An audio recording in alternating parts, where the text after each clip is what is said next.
युवा शक्ति बदलाव संगठन के अध्यक्ष व कुरुक्षेत्र विश्वविद्यालय के छात्र संघ के पूर्व अध्यक्ष उदयवीर पूनिया ने कहा कि हरियाणा में बेरोजगारी लगातार बढ़ती जा रही है। हरियाणा में बेरोजगारी 34% बढ़ गई है, जो कि काफी चिंता का विषय है। उन्होंने कहा कि सेना भर्ती न होने के कारण हरियाणा में प्रदर्शन हो रहा है। ये सरकार की कमी है। बेरोजगारी के कारण युवा अपराध की ओर अग्रसित हो रहा है। पूनिया ने कहा कि किसानों को फसलों व सब्जियों का उचित रेट नहीं मिल रहा, जिसके कारण किसानों की दशा खराब हो रही है और पूंजीपति कमाने में जुटे हैं। किसानों से ब्याज ज्यादा लिया जा रहा है। बिना जमीन किसानों को सस्ते दामों पर कम दामों पर ब्याज मिलना चाहिए। उन्होंने कहा कि गांव में किसानों के लिए सुविधाएं नहीं है। उदयवीर पूनिया ने कहा कि हरियाणा की कांग्रेस पर निशाना साधते हुए विपक्षी दल कमजोर है। उन्होंने कहा कि हरियाणा में संगठन परिवर्तन किया है, परंतु 4 कार्यकारी प्रधान बनाए, ऐसे में कांग्रेस ने डूबने का काम किया है। उन्होंने कहा कि लोग बीजेपी शासन से दुखी, हरियाणा की राजनीति में नई पार्टी का उभार होगा। पूनिया ने कहा कि अपराध लगातार बढ़ रहा है, ऐसे में बेरोजगारी दूर करनी चाहिए। आप आए दिन हर रोज देखते हैं हमारे प्रदेश का जो युवा है वो खास तौर पे सेना में जो भर्ती हो रही है नहीं हो रही है, उसके लिए हर रोज़ जुलूस निकल रहे हैं। कभी हिसार में निकलता है, कभी रोहतक में निकलता है, कभी भिवानी में निकलता है, कभी पानीपत में निकलता है। और इस बात की ये सरकार की फेल्योर की निशानी है कि बेरोज़गारी के कारण जो हमारा युवा है वो अपराध की ओर अग्रसित हो रहा है। अपराध की ओर अग्रसित होने का मुख्य कारण है बेरोजगारी। और इस समय हरियाणा प्रदेश में बेरोजगारी की दर जो है वो 34% हो गई है, जो कि बड़ी आज पूरे देश में हरियाणा प्रदेश में सबसे ज़्यादा बेरोजगारी बढ़ी है। जैसा कि हम पहले कहते रहे हरियाणा बेरोजगार युवा संगठन के बैनर पे कि भाई यहाँ की सरकारों ने अगर बेरोजगारों पर ध्यान नहीं दिया, बेरोजगारी की समस्या पे ध्यान नहीं दिया, तो इस प्रदेश में बेरोजगारों की एक लंबी फौज होगी और यही बेरोजगार अपराध की ओर अग्रसित होंगे और हरियाणा प्रदेश का इससे है ना बड़ा भारी नुकसान हो सकता है। हमारा अब भी मानना है, अब भी हम सरकारों से ये अपील करते हैं और उन्हें चेतावनी देते हैं कि भाई आप हरियाणा प्रदेश के बेरोजगारों की तरफ प्रमुखता से ध्यान दें। प्रदेश में भर्तियां करें, चाहे किसी डिपार्टमेंट में हो, वो सारी की सारी भर्तियां होनी चाहिए। एक बहुत बड़ा किसान आंदोलन, इतना बड़ा आंदोलन था किसान आंदोलन, वो दुनिया का सबसे बड़ा किसान आंदोलन हुआ। और हमारे जो माननीय प्रधानमंत्री जी हैं, उन्होंने जब देखा कि भाई इस प्रदेश का किसान वाप उल्टा नहीं हटेगा, क्योंकि किसान के सामने सबसे बड़ी समस्या थी उसकी ज़मीन। किसान को डर था उसकी ज़मीन जाएगी और ये पूंजीपति लोग उसकी ज़मीन को हड़पना चाहते हैं। इस वजह से वो किसानों का आंदोलन लंबा चला, जिसमें आम किसान और मजदूर की भावनाएं उससे जुड़ी हुई थी। और जैसा कि आप पूछ रहे हैं किसान की हालात क्या हैं, आज किसान की हालात ये हैं, किसान को ब्याज पे जो पैसा मिलता है वो बहुत महंगा मिलता है। 10% से ज़्यादा ब्याज किसान पे लिया जाता, चक्रवर्ती ब्याज किसान के लिए पर लगाया जाता, उसकी ज़मीन को गिरवी रखा जाता है।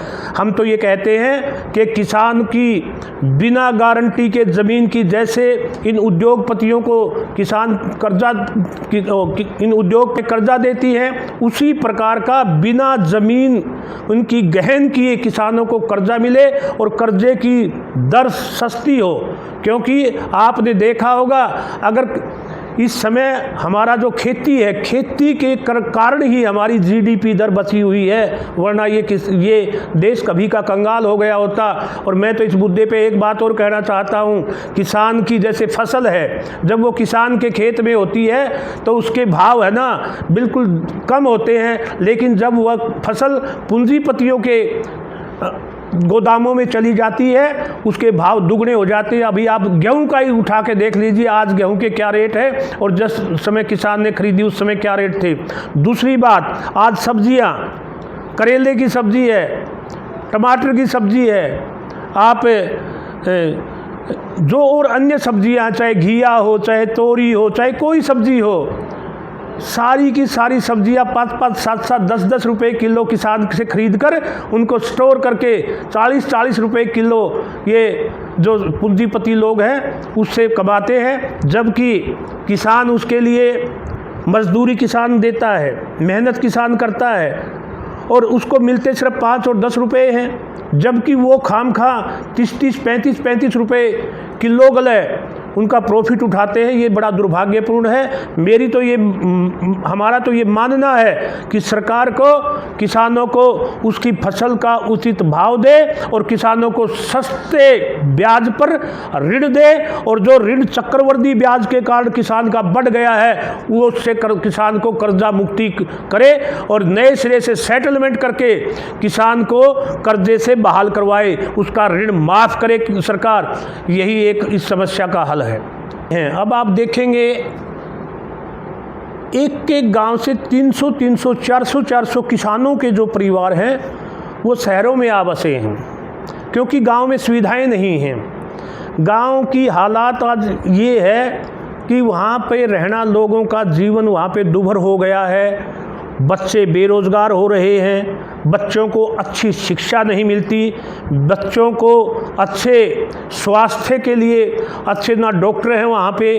तो इस वजह से गांव में कोई सुविधाएं नहीं हैं और सरकारों को ये ध्यान देना पड़ेगा कि गांव में भी शहरों जैसी सुविधाएं हो, ताकि गांव के लोगों का पलायन शहरों की तरफ कम हो। और इसके लिए सरकार को किसान की आमदनी भी बढ़ानी पड़ेगी। जब तक किसान की आमदनी नहीं बढ़ेगी, किसान का जैसे सर छोटू राम ने एक किसान के लिए बहुत बड़ा कार्य किया, उसी प्रकार से किसी ऐसे नेता की इस प्रदेश को ज़रूरत है जो सर चौधरी छोटू राम के पद चिन्हों पर चलता हुआ इस किसान की सुध ले सके। सामाजिक मंचों पे जुड़ा रहा हूँ, सामाजिक मंचों से, लेकिन जहाँ तक राजनीति की बात है, एक बात मैं ज़रूर कहूँगा, इस समय हरियाणा प्रदेश में जो विपक्षी दल हैं वो कमज़ोर हैं और किसी न किसी रूप से, किसी न किसी कारण से वो जनता के मुद्दे उठाने में नाकामयाब हैं, फेल्योर हैं बिल्कुल। यही कारण है कि जो किसान है, किसान जो है उनको आंदोलन करना पड़ता है। आज विपक्ष की कोई भूमिका नहीं है हरियाणा प्रदेश की सरकार के विरुद्ध में, जबकि लोग हैं ना सरकार की नीतियों के विरुद्ध हैं और वो देखते हैं कि भाई नहीं, अब कांग्रेस है, कांग्रेस में क्या है इस समय 4-4 मैं तो ये कहता हूँ कांग्रेस ने डूबने का काम किया है और कांग्रेस मुख्य विपक्षी दल है।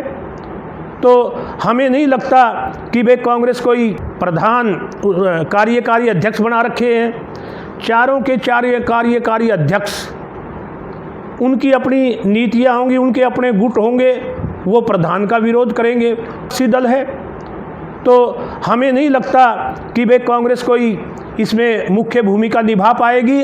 लेकिन जैसा कि इस समय प्रदेश के हालात हैं, लोग भारतीय जनता पार्टी के शासन से दुखी हैं और उसमें मैं एक बात ज़रूर कहूँगा कि हरियाणा प्रदेश की राजनीति में कोई ना कोई नई पार्टी का उभार होगा और नई पार्टी के साथ इस प्रदेश का युवा जुड़ने के लिए तत्पर है। लेकिन आज का युवा ये चाहता है, उसे झूठे प्रलोभन नहीं, उसे ठोस आधार पर उसकी बात की जाए। चाहे वो बेरोजगारी का मुद्दा है, बेरोजगारी के मुद्दे पे बयान तो बहुत लोग देते रहे, लेकिन काम किसी पार्टी ने अभी तक किया नहीं है, ये सत्य है बिल्कुल। दूसरा, चाहे वो शिक्षा की बात है, चाहे हॉस्पिटल की बात है, सरकारों का ध्यान इस तरफ बिल्कुल नहीं गया।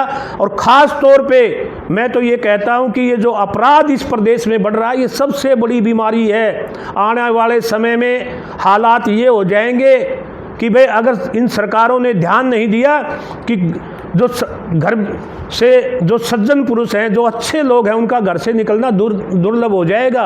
आज गांव में 300, 400 लड़के रांडे फिरे हैं, उनकी शादियां मात्र इसलिए नहीं होती कि वो बेरोज़गार हैं। मैं ज़्यादा न इस पे बात करते हुए सिर्फ ये कहूँगा कि भाई सरकारों को बेरोजगारी की जो समस्या है ना, सबसे ज़रूरी यही समस्या है और इसके लिए एक हरियाणा प्रदेश में प्रमुख रूप से एक पार्टी का बनना लाजमी है और ये जल्दी ही आपके सामने कभी भी आ सकती है। लेटेस्ट वीडियोस के लिए अभी सब्सक्राइब करें A1 हरियाणा को और प्रेस करें बेल आइकन ताकि सभी अपडेट्स आपको मिले सबसे पहले।